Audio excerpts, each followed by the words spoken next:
Antes de comenzar, te invitamos a suscribirte al canal y activar la campana de notificaciones. De esta manera, nunca te perderás ninguno de nuestros vídeos inspiradores. Comparte esta historia con al menos 2 amigos que sean fuertes en su fe cristiana, ayudándonos a extender el mensaje de Dios y difundir estas enseñanzas profundas. Tu apoyo, incluso en las formas más pequeñas, juega un papel vital para marcar una diferencia. He pasado casi toda mi vida como pastor, y cada paso ha sido guiado por mi fe inquebrantable en Jesucristo. Esta fe ha dado forma a cada decisión que he tomado y cada acción que he realizado. Cuando falleció el sacerdote anterior de un pequeño pueblo cerca de Missouri, me llamaron para servir a este humilde pueblo y ocupar su lugar. Anticipé que sería una oportunidad para profundizar mi misión pastoral y ministrar a una nueva comunidad, pero no tenía idea de que estaba entrando en un verdadero campo de batalla, tanto espiritual como físicamente. A primera vista, el pueblo parecía ser un pequeño pueblo estadounidense por excelencia, una iglesia pintoresca, casas modestas, una escuela local y algunas tiendas que cerraban sus puertas temprano cada noche. Sin embargo, debajo de esta superficie aparentemente pacífica, había una oscuridad innegable, una fuerza amenazante que tenía en sus manos a los habitantes del pueblo. El poder de las pandillas locales se cernía como una nube oscura, arrojando una sombra pesada sobre la vida de todos. En el momento en que llegué, sentí una inquietud, una sensación de que algo iba profundamente mal. El miedo era visible en los rostros de los residentes, las pandillas dominaban casi todos los aspectos de la vida diaria. Cada día, nuevas historias me llegaban, relatos de crímenes, intimidación y violencia que se habían convertido en una realidad tácita pero constante para la gente. A lo largo de mi vida, he mantenido una creencia inquebrantable en el poder de la fe y el amor de Jesús, pero pronto me di cuenta de que esta misión pondría a prueba cada gramo de esa fe. La gente de este pueblo estaba presa del miedo, e incluso la propia iglesia parecía haber perdido su antigua fuerza. A pesar de estos desafíos, me mantuve firme. Cada mañana, abría las puertas de la iglesia, rezando fervientemente para que el Señor me diera valor y resiliencia para enfrentar las pruebas dentro de esta comunidad. Un día, al principio de mi estancia en el pueblo, oí hablar de un hombre llamado Marcus Thompson, aunque pocos se referían a él por su nombre completo. Para la mayoría, era simplemente el jefe, un título pronunciado con una mezcla de miedo y respeto a regañadientes. Marcus no era un hombre común, dirigía la pandilla más temida del pueblo, y su nombre bastaba para provocar escalofríos en la comunidad. Su alcance se extendía mucho más allá de la típica influencia criminal, tenía las riendas del comercio local, controlaba la policía e incluso se las arreglaba para mantener a ciertos funcionarios del gobierno bajo su control. Sin embargo, yo había llegado a este pueblo con un llamado que creía firmemente que era dado por Dios, una misión que ningún poder terrenal podría disuadir. Juré que no permitiría que la intimidación debilitara mi determinación. El control de la pandilla sobre el pueblo era absoluto, su presencia se sentía en cada rincón de la vida diaria. Ningún movimiento pasaba desapercibido, los habitantes del pueblo vivían con el temor constante de cometer el más mínimo error. Trágicamente, incluso mi iglesia, que en su día había sido un santuario de paz y seguridad, ahora era vista con recelo. Siempre parecía haber alguien apostado fuera de las puertas de la iglesia, un observador silencioso encargado de supervisar mis acciones, asegurándose de que la influencia de la fe no amenazara su control. Ante estos desafíos, me comprometí con mis deberes pastorales, decidido a reavivar la fe en los corazones de los habitantes del pueblo. Empecé a organizar reuniones comunitarias, imaginándolas como un refugio seguro para familias y jóvenes que ansiaban liberarse de la influencia opresiva de la pandilla. Estas reuniones ofrecían un rayo de esperanza, una oportunidad de recuperar sus vidas y reconstruir los vínculos comunitarios. Pero el camino no fue nada fácil. El miedo de la comunidad estaba profundamente arraigado y muchos dudaban, temerosos de que asistir a estas reuniones los marcara para recibir represalias. Un día, ocurrió algo verdaderamente inesperado. Un hombre apareció en la puerta de la iglesia, uno de los hombres de Marcus, al que se podía identificar por la mirada endurecida y una sonrisa forzada e incómoda. Me entregó un mensaje: Marcus quería reunirse conmigo. La invitación me puso nerviosa de inmediato, pero acepté, confiando en que la guía de Dios estaría conmigo en cualquier situación. Cuando llegué al edificio que servía como cuartel general de la pandilla, encontré a Marcus esperando, saludándome con una sonrisa fría y legible. Después de una breve y educada charla, fue directo al grano: se iba a casar. Este notorio líder, temido por tantos en el pueblo, quería que yo oficiara su boda. Mi reacción inicial fue de un optimismo cauteloso: pensé que tal vez incluso alguien como Marcus fuera capaz de buscar la redención.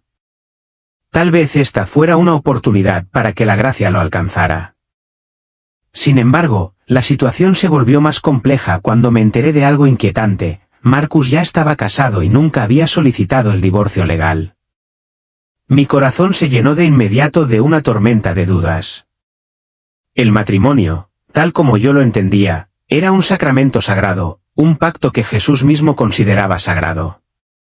Según las Escrituras, no podía celebrar una boda si uno de los cónyuges ya estaba vinculado por otro matrimonio.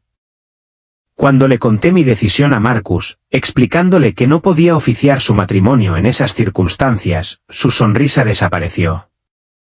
Le hablé con suavidad pero con firmeza, diciéndole que mi conciencia no me permitía realizar la ceremonia. Las enseñanzas de la Biblia son inequívocas: volver a casarse estando vinculado por un matrimonio anterior es adulterio. Sabía que no podía comprometer mi fe ni los principios que Dios había establecido, incluso si eso significaba arriesgarme a la ira de uno de los hombres más temidos de la ciudad. Marcus no se tomó bien mi negativa.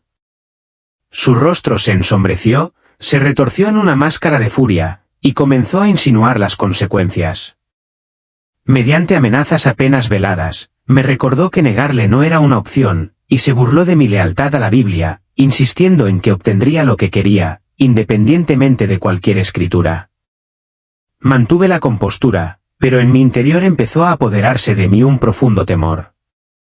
Esa noche volví a la iglesia con el corazón apesadumbrado, perturbado por sus palabras. Aunque sabía que no podía comprometer mi fe, el peso de la amenaza de Marcus pesaba sobre mi espíritu. Decidí recurrir a la oración, pidiendo a Dios que me diera valor y determinación para afrontar las pruebas que me aguardaban. Cerré la iglesia antes de lo habitual, con la esperanza de tener un viaje tranquilo a casa. Pero en cuanto doblé la esquina en dirección a mi coche, la noche dio un giro brutal. Un grupo de hombres encapuchados me tendió una emboscada. Sus intenciones eran claras desde el primer golpe. Sentí que me llovían los puños y las patadas, golpes en la cabeza, en el cuerpo, cada uno más agonizante que el anterior.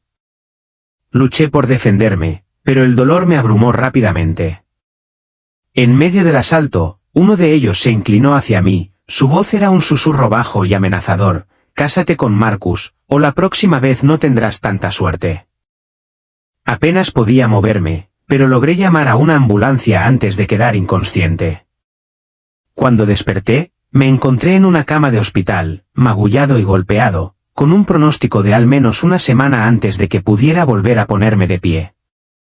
Aunque había sobrevivido, una nueva y dura realidad se instaló en mi vida. Mi vida había cambiado drásticamente, el miedo ya no era abstracto sino tangible. Cada paso que daba, cada sonido que rompía el silencio y cada mirada que encontraba me llenaban de una inquietud que nunca antes había sentido. Ya no podía caminar libremente en la ciudad a la que había venido a servir, agobiado ahora por la sombra de un peligro constante e inminente. Mi cuerpo se estaba recuperando lentamente, pero mi mente permanecía atrapada en un estado de constante vigilancia y miedo. Sabía que los hombres de Marcus probablemente estaban observando cada uno de mis movimientos, acechando, tal vez esperando una razón para atacar de nuevo si decidía desafiarlo. Mis días estaban llenos de oración, rogando a Dios que me guiara, esperando que me mostrara una salida a esta terrible situación. Decidí guardarme el ataque para mí, pensando que el silencio protegería a mi congregación de futuras amenazas. Pensé que al soportar la carga solo, podría salvar a la comunidad de la ira de Marcus. Sin embargo, en mi interior se estaba librando una batalla. ¿Cómo podía llevar el mensaje de paz y esperanza de Dios mientras vivía en un estado perpetuo de miedo e incertidumbre? Me comuniqué con la diócesis, solicitando un traslado, con la esperanza de encontrar alivio y tal vez una forma más segura de servir. Escribí carta tras carta e hice llamadas, pero la maquinaria de la burocracia de la Iglesia se movía lentamente. Me informaron de que podrían pasar meses antes de que se pudiera organizar un reemplazo para asumir mi puesto en la ciudad. Con el paso del tiempo, la desesperación se apoderó de mí y me encontré considerando lo impensable, cumplir con la exigencia de Marcus. Tal vez si tan solo oficiara su boda, esta pesadilla terminaría y podría recuperar una apariencia de paz. Pero ¿cómo podría animarme a realizar una ceremonia que iba en contra de las mismas enseñanzas que apreciaba? Las palabras de Jesús resonaron en mi mente: volver a casarse sin divorcio es adulterio, y Marcus nunca se había separado legalmente de su primera esposa. Sabía que ceder significaría comprometer mi fe y traicionar los principios que guiaban mi vida y mi llamado. Sin embargo, la alternativa, vivir bajo este miedo opresivo, parecía igualmente insoportable. Noche tras noche, luché con mis pensamientos, luchando por encontrar descanso. Entonces, una noche, cuando estaba cerrando la iglesia, un golpe repentino en la puerta rompió el silencio. Abrí la puerta y encontré a 3 hombres de pie, vestidos con chaquetas oscuras e irradiando una energía amenazante. Uno de ellos, con una cicatriz en la mejilla, dio un paso adelante, con voz baja pero resuelta: el jefe se casa. ¿Mañana? Mi corazón latía con fuerza y luché por mantener la calma, tratando de explicar una vez más que no podía actuar en contra de mi fe. Pero en el fondo, temía que mis palabras cayeran en oídos sordos. Esa noche, caí de rodillas en la silenciosa capilla, rezando con más desesperación que nunca. Sentí que estaba al borde de una elección crucial: ceder, traicionar mis creencias o aferrarme a mi integridad, sabiendo que podría costarme la vida. Durante horas, luché con mi conciencia, pidiendo a Dios fuerza, claridad y alguna señal de esperanza. Pero a medida que se acercaba el amanecer, el miedo implacable me había agotado y una amarga resolución se apoderó de mí.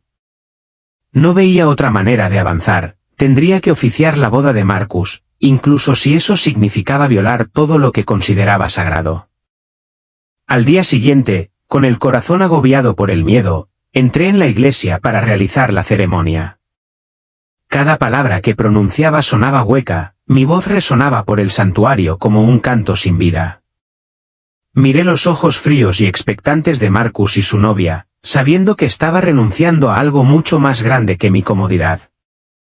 Estaba dándole la espalda a un principio fundamental de mi fe, y esa constatación me dolió profundamente. Después de la ceremonia, volví a casa, con el espíritu aplastado por el peso de la culpa. Había sucumbido al miedo y a la autopreservación, y al hacerlo, había comprometido mi vínculo con Dios. Esa noche, cada palabra que había dicho durante la boda resonó dolorosamente en mi mente, como si se burlara de la integridad que había perdido. La culpa se sentía insoportable, presionando mi pecho, y sabía que necesitaría la misericordia de Dios para sanar de esta violación de la fe. Aunque estaba físicamente viva, espiritualmente, me sentía como si hubiera muerto, el núcleo de mi ser destrozado por mis propias acciones. Había sacrificado mis principios para salvarme, pero ahora, me encontraba en una oscuridad mucho más profunda, atormentada por las consecuencias de esa elección. Me encerré en mi capilla privada, con el corazón agobiado por el dolor y la mente nublada por la culpa. Me arrodillé en el suelo frío, derramando mi alma en una oración desesperada, suplicándole a Dios que me perdonara por la traición que había cometido. Las lágrimas corrían libremente mientras confesaba mis faltas, sintiendo el inmenso peso de mi pecado sobre mí, temiendo que no pudiera redimirme. Mis palabras eran incesantes, mientras buscaba alguna señal, alguna respuesta, cualquier cosa que pudiera sacarme de este abismo espiritual. Entonces, ocurrió algo que no tenía explicación. Mientras oraba, sentí que mi cuerpo se volvía pesado, como si me estuviera hundiendo en un sueño profundo, aunque no era sueño. mis palabras comenzaron a desvanecerse, a enredarse, a perder coherencia y convertirse en un murmullo extraño, casi indescifrable. La habitación a mi alrededor parecía disolverse, desvaneciéndose en una oscuridad impenetrable. De repente, me encontré de pie, pero ya no estaba en mi capilla. Ante mí se extendía un paisaje tan horrible, tan lleno de desesperación, que desafiaba la imaginación, había descendido al infierno. El aire era denso, caliente y opresivo, y cada respiración me abrasaba los pulmones con su intensidad. Bajo mis pies, el suelo estaba fracturado y roto, grietas profundas que exhalaban llamas y humo negro que se elevaban en el aire como espíritus malignos. El cielo estaba vacío, un lienzo infinito de absoluta oscuridad sin una sola estrella, sin siquiera el leve consuelo de una luna. Solo el resplandor carmesí de las llamas arrojaba una luz tenue y misteriosa sobre la extensión desolada. Y entonces, los sonidos me alcanzaron, gritos agonizantes que emanaban de todas las direcciones, llenando el aire con un coro interminable de desesperación. No eran meros gritos de sufrimiento físico, eran los gemidos crudos y atormentados de innumerables almas atrapadas en una agonía perpetua. La angustia en esos gritos era profunda, un sufrimiento tan profundo que parecía resonar desde el núcleo mismo de cada ser como si cada alma allí hubiera sido destrozada y condenada a una eternidad de dolor implacable, un tormento que iba mucho más allá de lo físico. Era una visión de horror inimaginable, un lugar donde la esperanza había perecido hace mucho tiempo, dejando solo sufrimiento en su lugar. Mientras observaba el sombrío entorno, una presencia inconfundible emergió a mi lado. Me di vuelta y vi a Jesús de pie, su rostro reflejaba una infinita profundidad de tristeza y compasión. Sus vestiduras irradiaban una luz tan pura que atravesaba la oscuridad sofocante de este reino infernal. Lo miré sin palabras, plenamente consciente de que estaba ante él para enfrentar el juicio de mis pecados. Abrumada por la emoción, me arrodillé ante él, temblando, con el corazón pesado por el remordimiento mientras buscaba su perdón. Sé que estás aquí para castigarme, confesé con voz temblorosa. He traicionado mi fe. ¿Merezco todo esto? Pero Jesús, con un comportamiento tranquilo y tranquilizador, respondió, entiendo que te dejaste llevar por circunstancias que estaban fuera de tu control, pero no puedes escapar de las consecuencias de tus acciones. Ahora, debes presenciar por ti mismo lo que ocurre cuando se quebranta la ley divina. En un instante, tomó mi mano y juntos avanzamos rápidamente por ese paisaje de tormento. La cacofonía de gritos se intensificó y resonó en mis oídos como una sinfonía de desesperación. Ante nosotros, comenzaron a materializarse cuevas abiertas, excavadas profundamente en la tierra. Cada caverna parecía contener en su interior la esencia de un pecado específico, y en cada una, almas atormentadas se retorcían en un sufrimiento eterno. Jesús me llevó a la primera cueva, la caverna de los pecados sexuales. Las escenas que se desarrollaron ante mí superaron todo lo que jamás podría haber imaginado. Las almas de hombres y mujeres que se habían rendido a la lujuria durante sus vidas terrenales ahora estaban atrapadas, obligadas a revivir sus actos pecaminosos en un ciclo interminable de angustia. Vi sus rostros deformados por la desesperación, atrapados en un bucle perpetuo de sus transgresiones pasadas, sus gritos de misericordia devorados por la oscuridad implacable que los rodeaba. Cada momento era un reflejo de sus decisiones, un recordatorio inquietante de la alegría que habían perseguido en la vida, ahora transformada en la fuente de su tormento eterno. Era un espectáculo desgarrador, y mi corazón dolía por las almas perdidas que nos rodeaban. Sus formas retorcidas se retorcían en agonía, atormentadas por demonios que las desgarraban implacablemente y quemaban su propia esencia.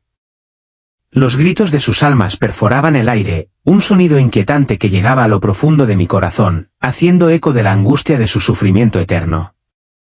Estos individuos estaban atrapados por los mismos deseos que una vez los habían tentado.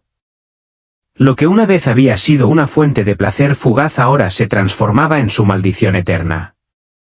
Seguimos adelante y Jesús me guió hacia una cueva aún más profunda, un lugar que me impactó con una intensidad profunda. Allí estaban encarceladas las almas de quienes habían violado el vínculo sagrado del matrimonio, y sus gritos eran aún más agonizantes que los que había presenciado anteriormente. El tormento que soportaban parecía extenderse hasta la eternidad, su sufrimiento era palpable en el aire que nos rodeaba. Volviéndome hacia Jesús, traté de comprender la profundidad de su angustia. Con un rostro de solemne gravedad, él respondió: «Estas son las almas de quienes se han divorciado y vuelto a casar, haciendo caso omiso de mis enseñanzas. El matrimonio es una unión divina, y ningún hombre puede separar lo que Dios ha unido. Quien se casa con una persona divorciada comete adulterio». Delante de nosotros, presencié a un hombre y una mujer atrapados en un ciclo implacable y atormentador. El hombre gritaba fervientemente que ella era su esposa, con la voz llena de desesperación. Otro hombre, igualmente consumido por la locura, también la reclamaba. Los tres estaban atrapados en una espiral interminable de odio, celos y desesperación, un tormento que parecía no tener fin. Cada vez que uno de los hombres intentaba abrazar a la mujer, era rechazado violentamente, solo para ser arrojado nuevamente al ciclo de tormento y traición. Era una exhibición horrible, un trágico recordatorio de las consecuencias de las decisiones tomadas sin tener en cuenta la verdad divina. El aire estaba cargado de su sufrimiento, y sentí una tristeza abrumadora por las vidas que habían sido destrozadas por sus propias decisiones. Jesús me miró con profunda compasión y dijo: «Sus almas han sido corrompidas por el adulterio, y ahora pagan el precio de la eternidad. La ley divina es inequívocamente clara: quien rompa el vínculo del matrimonio, quien desatienda mis enseñanzas, sufrirá para siempre». Mi corazón se dolía al observar las almas atormentadas a mi alrededor, su sufrimiento era un peso demasiado grande para soportar. No pude evitar preguntarme si yo también estaría condenada a soportar semejante destino. Con una mano guía suave pero firme, Jesús me condujo a una última cueva, la más profunda y oscura de todas. Allí, me enfrenté a una verdad horrible que me hizo estremecer. En esta cueva vivían los pastores y sacerdotes, aquellos que habían deshonrado sus funciones sagradas al oficiar los matrimonios de personas divorciadas, aquellos que habían traicionado su llamado divino. Su responsabilidad era guiar a los fieles por el camino recto, pero habían elegido ignorar la ley divina por miedo, por el atractivo del poder o por ganancia personal. Las llamas del tormento eterno los envolvieron, sus gritos se mezclaron con los de los demás, mientras vagaban sin fin, incapaces de encontrar un momento de paz. Volviéndose hacia mí, Jesús habló con una voz que reverberó a través de las profundidades del infierno: «Has presenciado lo que les sucede a aquellos que traicionan la ley divina, sin embargo, conozco tu corazón. Veo la sinceridad en tu arrepentimiento. Todavía no estás condenado a este destino, tu alma aún no está atada a este lugar. Aún tienes tiempo». Abrumada por su misericordia, me arrodillé ante él, temblando mientras las lágrimas corrían por mis mejillas. «No merezco tu perdón, Señor», sollocé, incapaz de contener mi dolor. «He cometido un pecado grave. Sé que este es mi lugar legítimo, es solo que estoy aquí». Pero Jesús, encarnando la compasión infinita, me levantó suavemente, diciendo: «Todavía no estás aquí, y no es tu destino. Tienes una misión vital que cumplir, una que solo tú puedes lograr. Debes regresar y salvar a tu comunidad de la corrupción. Solo tú puedes devolver la luz a la ciudad». Sus palabras encendieron una chispa de esperanza en mi interior, un llamado a superar mis miedos y recuperar mi fe frente a la oscuridad. Cuando desperté, me encontré de nuevo en mi capilla, todavía conmocionada por la intensidad de mi experiencia. Aunque mi corazón seguía apesadumbrado, ahora estaba infundido con una claridad recién descubierta. La visión que había presenciado no era simplemente un sueño, era un mensaje profundo, un llamado divino. Jesús me había otorgado una segunda oportunidad y sabía que no podía desperdiciarla. Había vislumbrado el sufrimiento eterno de las almas condenadas al infierno, pero también se me había ofrecido la gracia del perdón. No podía permitir que el mismo destino cayera sobre mi comunidad. Con la determinación creciendo dentro de mí, me di cuenta de lo que tenía que hacer. Estaba llamada a regresar a mi misión con renovado fervor, y mi enfoque estaría en los más jóvenes y vulnerables entre nosotros. Marcus y su pandilla se aprovechaban de la nueva generación, corrompiendo a muchachos inocentes y llevándolos por un oscuro camino de crimen y desesperación. Tenía que intervenir antes de que fuera demasiado tarde. Tenía que ofrecerles a esos jóvenes una alternativa, un camino de salvación que los alejara de las garras del mal. Al día siguiente, me armé de valor para convocar una reunión en la iglesia. De pie ante la congregación, anuncié públicamente el lanzamiento de un nuevo programa dedicado a los niños y adolescentes del pueblo. Proclamé que abriría las puertas de la iglesia todas las tardes, creando un refugio seguro lleno de actividades educativas, enseñanzas de la palabra de Dios y un refugio contra la violencia y la influencia de las pandillas. Dejé en claro que esta iniciativa no tendría ningún costo, las reuniones serían gratuitas y abiertas a todos, dando la bienvenida a todos los que buscaran un camino mejor. Mientras hablaba, sentí que una sensación de propósito me invadía. Esto no era simplemente un programa, era un salvavidas para nuestros jóvenes, una oportunidad de infundir esperanza y guía en sus corazones. Mi compromiso con ellos serviría como un faro de luz, iluminando un camino que los alejaría de la oscuridad y la desesperación. La tarea que tenía por delante sería abrumadora, pero con fe y el apoyo de la comunidad, estaba lista para enfrentar los desafíos que se avecinaban.